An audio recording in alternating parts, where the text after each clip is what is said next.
এইবার বলি, আমরা যে খাদ্য খাবারগুলো খাই, যে যা খাই, আমি কারো খাওয়া নিয়ে কিছু বলবো না, যার যা ভালো লাগে সে তাই খায়। যাই হোক, যে যেটা খাই কিসের জন্য খাই? ওমা, শরীরটাকে হিষ্টপিষ্ট রাখতে হবে না? কাজ করব কি করে? কাজ তো আমাকে সকাল থেকে করতে হবে, তাহলে শরীরটা হিষ্টপিষ্ট রাখতে হবে। আর একদিন না খেলে শরীরের কি কন্ডিশন হয়, যারা একাদশী করে তারা জানে। কি প্রকৃত একাদশী যারা করে, আর যারা পেট ভরে গুছিয়ে গিলে তাদের কথা বাদ দিয়ে দাও, ওর নামেই একাদশী। আমার চাচা ছোলা কথা সবাই জানে। একাদশী করছি আর এই পর্যন্ত খেয়ে মেরে দিচ্ছি, কি হবে লাভ? লাভটা কি হবে? একাদশটি ইন্দ্রিয়কে গোবিন্দ চরণে সমর্পণ করিয়া দিয়া সারাদিন নামের মধ্যে দিয়ে দিন যাপন করিলে তাহারে কয় একাদশী। নালে গুছিয়ে খেলাম, হা হা হা, আলু চিপস, তারপরে সাবুর পলোয়া, তারপরে অনেক খাবার আছে, বাপ রে বাপ, গুছিয়ে গিললাম, ওটা কি একাদশী হলো? শালা এমনি দিনে মনে ওর থেকে কম খায়। হ্যাঁ, কোনো লাভ নেই। মহাপ্রভুর আদেশ ছিল রায় রামানন্দকে নির্জলা। রায় রামানন্দ বললে, প্রভু মরে যাব, পারবনি প্রভু, একটু কিছু দাও। মহাপ্রভু বললে, ঠিক আছে, জল জলা করবি। এই জল জলা কথাটা হরিভক্তি বিলাসে, জল জলা, হরিভক্তি বিলাস হচ্ছে বৈষ্ণব জগতের আইন গ্রন্থ। ও কারো মত শুনবে না, ও তার আইনে তৈরি হয়েছে। 6 গোস্বামীপাদ, 6জন যিনি ভক্তির জগতের মাস্টারমশাই, জয়রূপ শ্রী সনাতন ভট্ট রঘুনাথ, শ্রীজীব গোপাল ভট্ট দাস রঘুনাথ, এই যে 6 জন মাস্টারমশাই এক জায়গায় সিদ্ধান্ত করলেন। মহাপ্রভুর অগণিত ভক্ত ছিল, কিন্তু ডুবুরি মাত্র 2 জন ছিল। মহাপ্রভুর অগণিত ভক্ত, যেখানে গেছে উড়িয়া থেকে গৌড়িয়া থেকে একাধার ভক্ত, কিন্তু মহাপ্রভু তো খুব সহৃদয় ব্যক্তি ছিলেন। যদি মুচির ছেলে কেউ দেখে তাকেও জড়িয়ে ধরতেন। হ্যাঁ, মহাপ্রভুর এইরকম ভাব ছিল, কামারশালার ধার দিয়ে যাচ্ছে, কামার একটা লোহাকে পেটাচ্ছে, তা একজন এসে বলছে, প্রভু ওরা তোমায় দেখে নিন্দে মন্দ করছে, তুমি যাকেই পাচ্ছ তাকেই জড়িয়ে ধরছো। বলে, আহারে, লোহাটা কেমন লাল দেখ, ছুটে গিয়ে লোহাটাকে তুলে ধরে চুম্বন করলেন। অবাক হয়ে গেল ভক্তরা, এতটুকু কোথাও পড়লো না? কেন পড়বে? অগ্নিদেব সেও ভয় পাচ্ছে মহাপ্রভুর অঙ্গে তাপ দিতে। নিতাই গৌর হরি হরি। সেটা আপনারা, আমার কদিন আগে একটা বেরিয়েছে না, শ্রীকৃষ্ণের মৃত্যু। শ্রীকৃষ্ণের মৃত্যুর সময় যখন অগ্নিদেবকে বললেন, অর্জুন যখন আগুন দেবে, চন্দন কাঠের ওপর ডেড বডি তুলে দেওয়া হয়েছে, অর্জুন আগুন দেবে, আগুন জ্বালাতে পারছে না, বারবার চেষ্টা করেও পাচ্ছে। তখন অর্জুন বললেন, হে প্রভু অগ্নিদেব, আপনি তাপ দিন। বললে, অসম্ভব, সারা পৃথিবী বললে আমি নিমিষে ধ্বংস করে দেবো, ছাই করে দেবো, কিন্তু ভগবানের অঙ্গে তাপ দেব না। এই আদেশ তুমি আমায় করো না। অগ্নিদেব কেঁদে ফেললেন, আমি পারবো না, তাতে আমার যদি চাকরি চলে যায়, যা না খেতে পেয়ে মরবো, তাতেও কোনো কষ্ট নেই, তবু ভগবানের অঙ্গে, যে অঙ্গে তুলসী চন্দন দিতে কর কেঁপে যায়, সেই অঙ্গে আমি তাপ দিতে পারবো না। অর্জুন চিৎকার করে কাঁদলেন, তাহলে বলো প্রভু এখন আমি কি করব? দৈববাণী হলো, অর্জুন আমার দেহটা তুমি নদীতে দিয়ে দাও। তাহলে মহাপ্রভুর অগণিত ভক্ত, কিন্তু ডুবুরি মাত্র 2 জন। কে কে ডুবুরি ছিল জানো? ডুবির উপাসনা তোলে নানা ঘন, ওগো ডুবির উপাসনা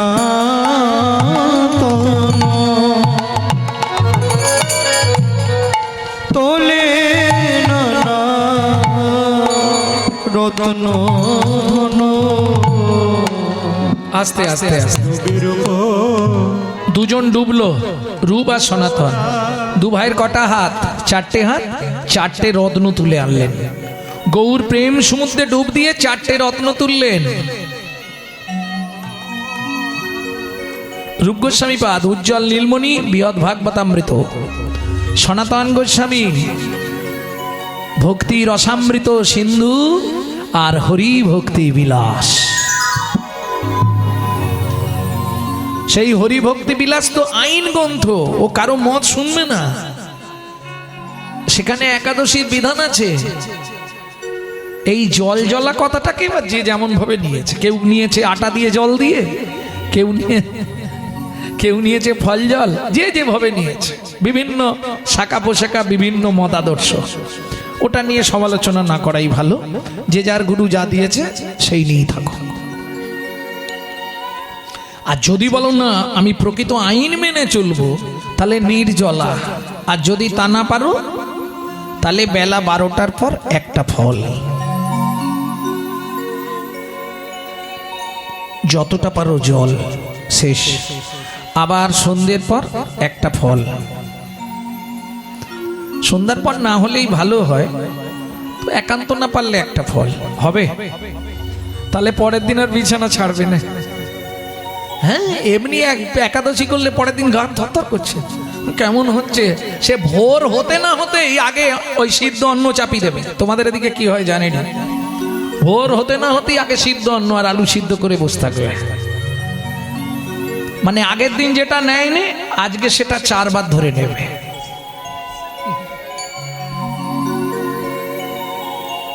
লাভ হবে কি? কি গো, নিতাই গৌর হরি বল। তাহলে চলুন এগিয়ে যাই। কি ছিল? চিরাদ দত্তাং নিজ গুপ্ত বিত্তাং। আচ্ছা, নৈবিত্তং, তাহলে আমাদের নিত্য প্রয়োজন কি? আহার নিদ্রা। এইবার আমরা যে খাদ্য খাবারগুলো খাই সেগুলো দেহের জন্য, কিন্তু দেহের ভেতরে একজন আছে যিনি অর্গানাইজ করছেন। এই যে আমি কথা বলছি, তিনি সুইচ মারছে, কথা বেরোচ্ছে। সুইচ মারলে হাঁটতে পারবেন, সুইচ ছেড়ে দিলে আর হাঁটতে পারবেন না। এই যে হাত পা নাড়ছি, ভেতর থেকে একজন অর্গানাইজার আছে, যাকে গীতার ভাষায় বলা হয়েছে আত্মা রাম। তিনি কিন্তু এই জড়জাগতিক খাদ্য খাবার খায় না, তার খাবার হলো বিশুদ্ধ হরি নামামৃত সুধা রস। এইবার এখানে প্রশ্ন হবে, বাবা গৌরাঙ্গ তুমি বিশুদ্ধ বললে কেন? জলকে ফিল্টার করলে শুদ্ধ হয়, শুদ্ধকে ফিল্টার করলে পরিশুদ্ধ হয়, পরিশুদ্ধকে ফিল্টার করলে বিশুদ্ধ হয়। হরিনাম শুনলে জীবের কল্যাণ হয়। কি কি কল্যাণ হয়? চৈতন্য চরিতামৃতে একদম আদিলীলায় সুন্দর করে বর্ণনা করেছেন কৃষ্ণদাস কবিরাজ গোস্বামী।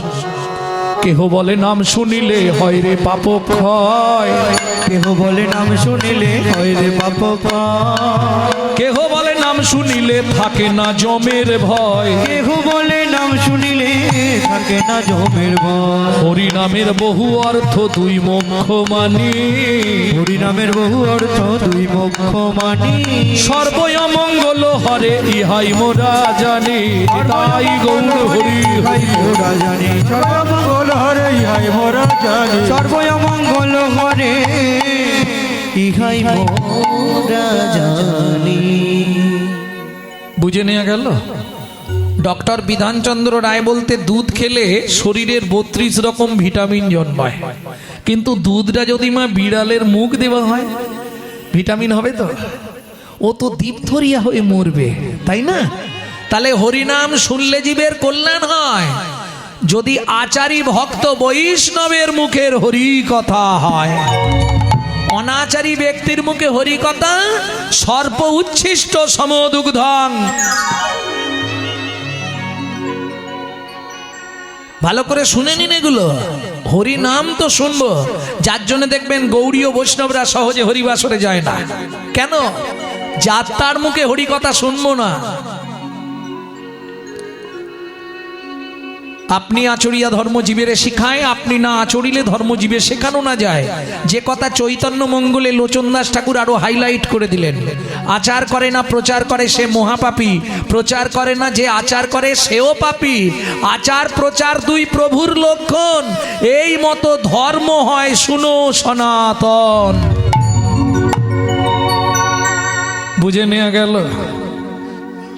এতে কি হবে? শুনতে মন ভালো লাগবে, হ্যাঁ, কি গান গাইলো! আহা, সারা রাত হরিনাম শুনলাম, আর সকালবেলা গিয়ে এই শাশুড়ির সঙ্গে হাতাহাতি লাগলাম।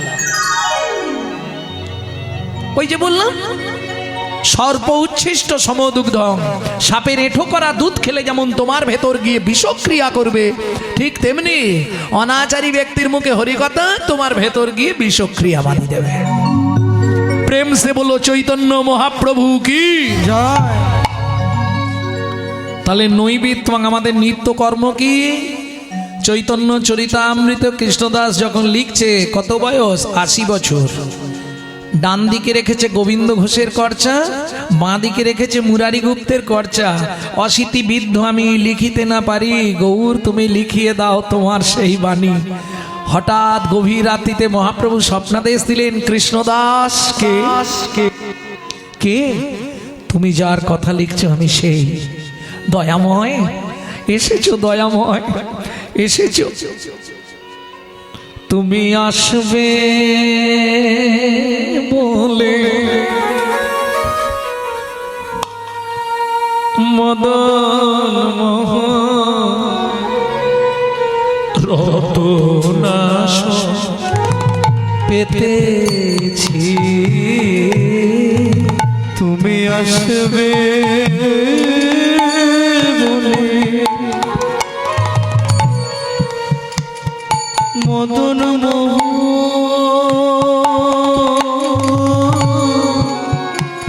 রতনা শুন পেতেছি। মন তুলসী বিবেক চন্দ্র সব তুলে রেখেছি, আসবে বলে মদন রতনা শুন পেতে। কৃষ্ণদাস, জীবের নৈতিক কর্তব্য আদি লীলায় 6টা লাইন একটু মোটা করে লেখো। যারা চৈতন্য চরিতামৃত যদি বাড়িতে থাকে গিয়ে খুলে দেখবেন, আদি লীলায় 6টা লাইন মোটা কালি দিয়ে, যেটা কৃষ্ণদাস কবিরাজের লেখা, 6টা লাইন মোটা কালিতে লেখা আছে। জীবের নৈতিক কর্তব্য কি? ভারতবর্ষের মতো সাধু মুনি ঋষির দেশ অল ওয়ার্ল্ডে, সারা পৃথিবীর কোথাও খুঁজে পাবেন না যে দেশের সপ্ত ঋষির এক ঋষি স্বামী বিবেকানন্দ। সেই ভারতবর্ষের মাটিতে আপনি মানুষ হয়ে জন্মালেন, এটা কিসের ফল? অনেক জন্মের পুণ্যের ফল না। তাহলে ভালো কর্মের ফল না। তাহলে তুমি মানুষ হলে কি করে? শ্রুতি বলছে, শ্রুতির 992 পৃষ্ঠায় বলা আছে, বহু জন্মানাং সুকৃতি পারাব্ধাম, বহু জন্মের সুকৃতি ছিল বলে তুমি ভারতবর্ষের মাটিতে মানুষ হয়ে জন্মাতে পেরেছ। তাহলে যে ভারতবর্ষের মাটিতে মানুষ হবার জন্য স্বর্গের দেবতারাও সাধনা করে, আস্তে কথা বলো না, সারা রাত হরিনাম শুনলে 25 ভাগ পুণ্য সঞ্চার হয়। হরিবাসরে একটা আন কথা বললে 75 ভাগ মহাপাপ হয়। হরিভক্তি বিলাস 882 পৃষ্ঠা।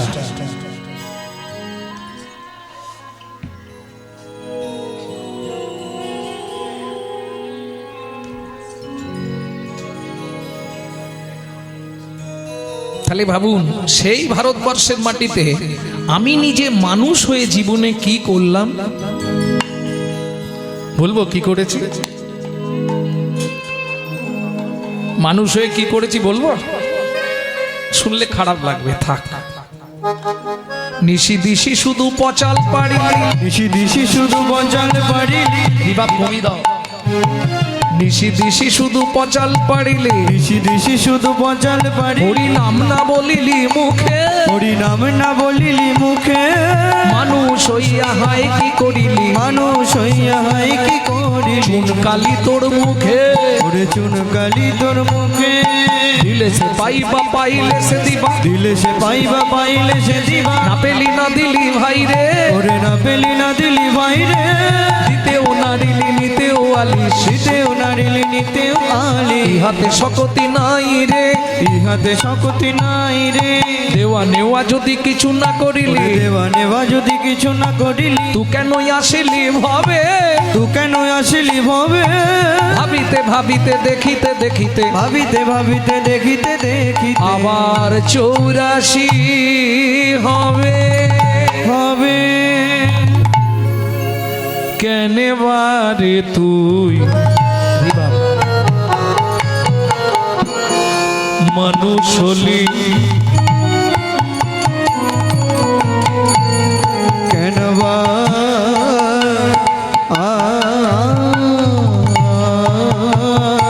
দে তুই মানুষলি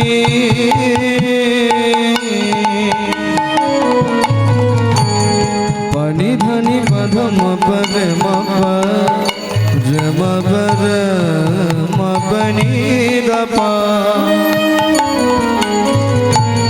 কেনবা রে তুই মানুষলি রে নিধাপা ধামা পামারে রে পাপা পাপা পামা ধা ধা ধা ধা ধা পানি নি নি নি ধা সা সা সা সা সা রে সা নি ধা পা রে সা নি ধা পা রে সা নি ধা পা কেনে বারে তুই মানুষ হলি ওমন এই ভারতে জন্ম নিলে কামিনী কাঞ্চনে মন মজালে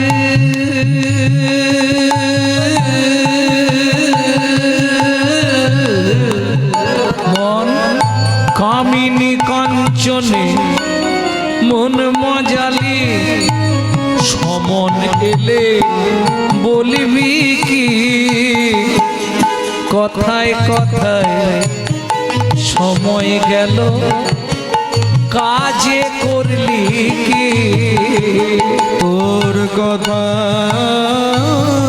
কথা সময় গেল কাজে করলে কি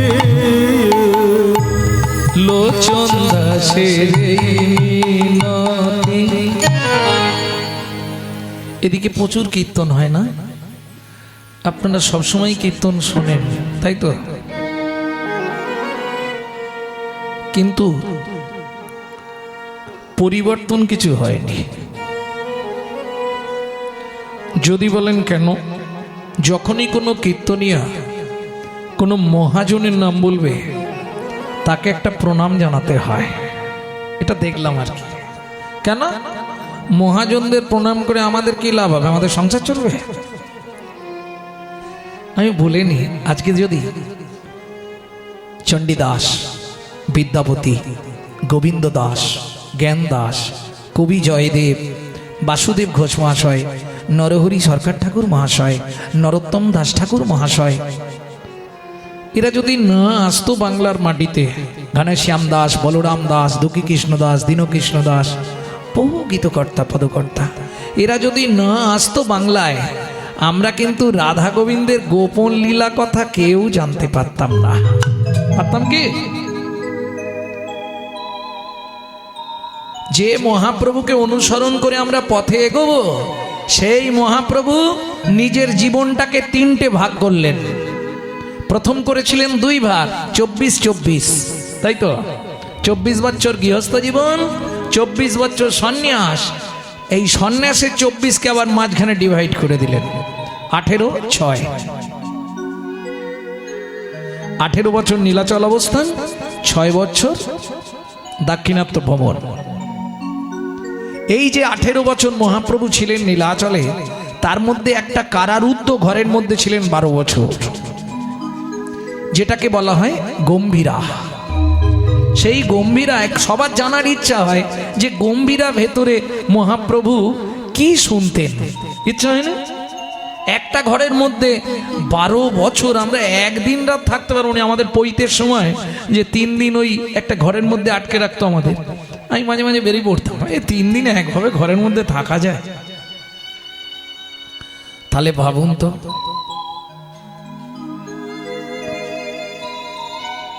কি শুনতেন মহাপ্রভু গম্ভীরায়? চণ্ডীদাস বিদ্যাপতি রায়ের নাটক ও গীতি নিশি দিশি করে আস্বাদন।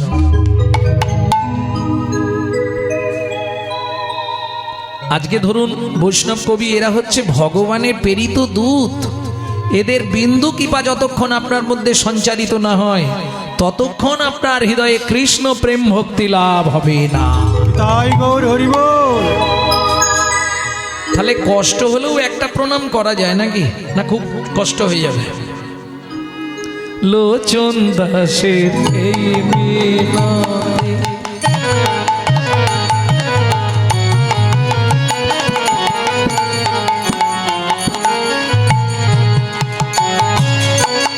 অমর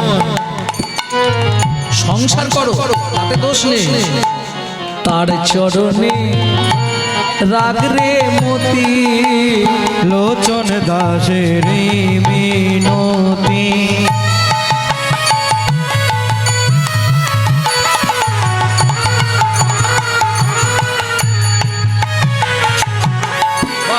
তার চরণে রাখ রে মতি। কি হবে তো যাবার গতি,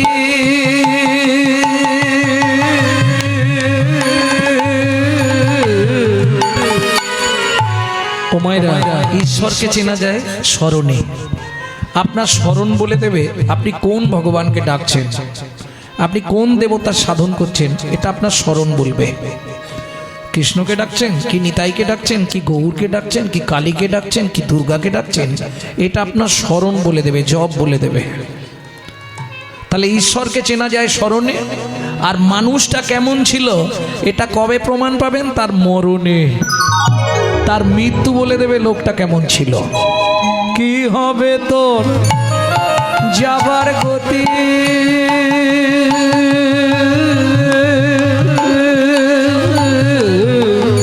মন ঘাটে বসে করবি কি, কথায় কথায় সময় গেল কাজে করলি কি, তোর নিতাই গৌর হরি বল।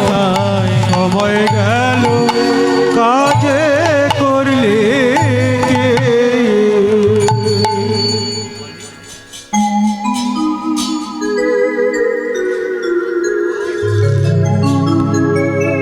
জয় নিতাই।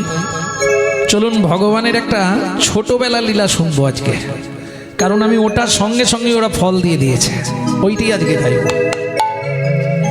ভগবান শ্রীকৃষ্ণের ফল ভিক্ষা ওরফে রাজা চন্দ্রকান্তের সাপ মোচন।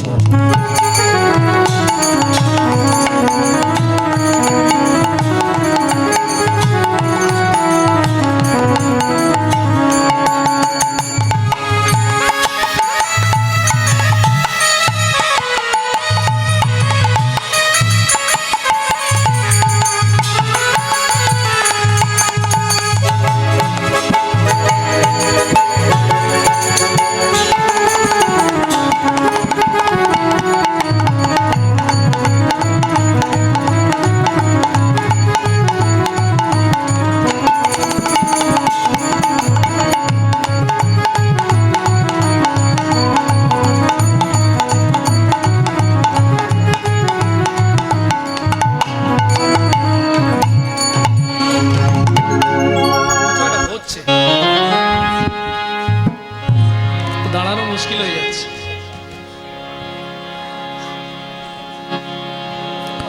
চলুন আগে গৌরচন্দ্রিকা শুনি। আগে শুনে নি চৈতন্য মহাপ্রভু কোন ভাবে ভাবিত। খুব ছোটবেলা চৈতন্য মহাপ্রভুর, একবারে ছোট্ট নিমাই, তার কথাই শুনবো। চলুন আগে গৌরচন্দ্রিকা করি। 28 মাত্রা সোমতাল, এটা কীর্তনীয় প্রথম পরিচয়পত্র, এটা করতেই হবে। তবে আমি ছোট করেই গাইবো, আপনাদের সময় নষ্ট করব না। যিনি বৈষ্ণব ধর্মের প্রবর্তক, যিনি আপামর জনসাধারণের হৃদয়ের মধ্য মুকুটমণি, কীর্তন প্রারম্ভে সেই শচীনন্দন শ্রীমন মহাপ্রভুর চরণে জানাই অনন্ত কোটি প্রণাম। এইবার চলুন যে শ্লোকটি বললাম তার ব্যাখ্যাটা শুনবো। চিরাদ দত্তাং নিজ গুপ্ত ভিত্বাং।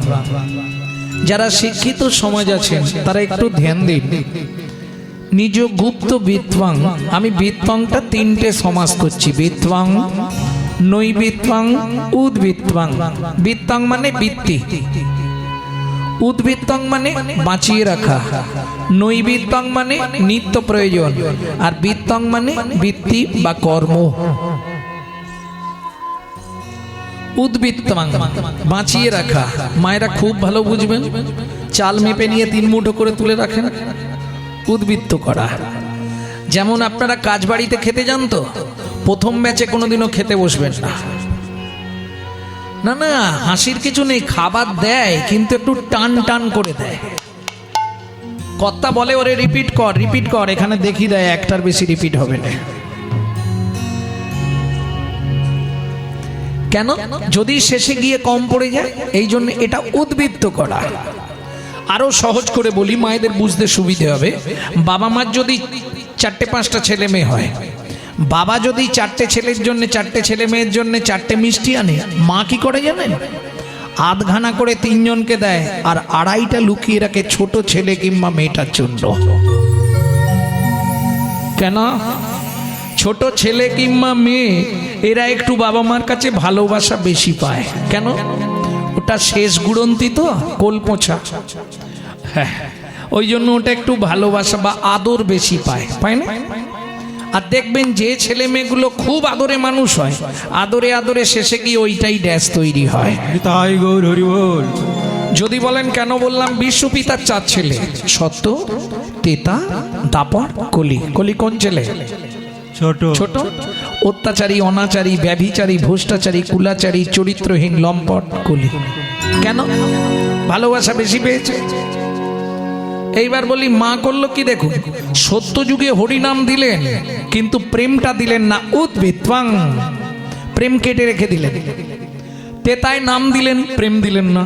দাপরে নাম দিলেন, প্রেম দিলেন না। এই 3 যুগের প্রেমটা রাখলেন, উদ্বৃত্তাং। উদ্বৃত্ত মানে বাঁচিয়ে রাখলেন প্রেমটা। এবার বলি, কাজ বাড়িতে মাল যদি বেশি হয়, কোথায় রাখা হয়? স্টোর রুমে।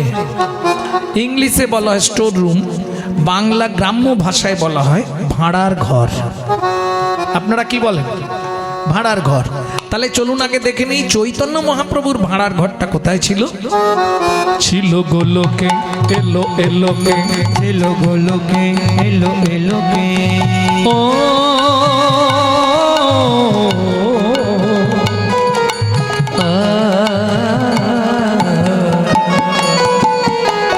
ছিল গোলোকে, এলো এলোকে, এলো গোলোকে, এলো এলোকে। গোলকের গোপন প্রেম করিবারে দান, সেই ব্রজ ছেড়ে নদিয়া এলো গৌর ভগবান। ব্রজ ছেড়ে নদিয়া এলো আমার গৌর ভগবান।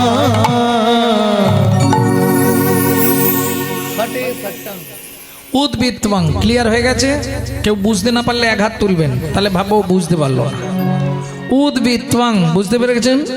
নৈবিত্তাং নিত্য প্রয়োজন। আমাদের নিত্য প্রয়োজন কি? 4টে জিনিস, আহার, নিহার, বিদ্যা, মৈথুন। এখন 2টো বাদ দিলেও বেঁচে থাকবো, 2টো কিন্তু চাই। কি কি 2টো চাই? আহার, নিদ্রা। গুছিয়ে খেতে হবে আর মন ভরে ঘুমাতে হবে।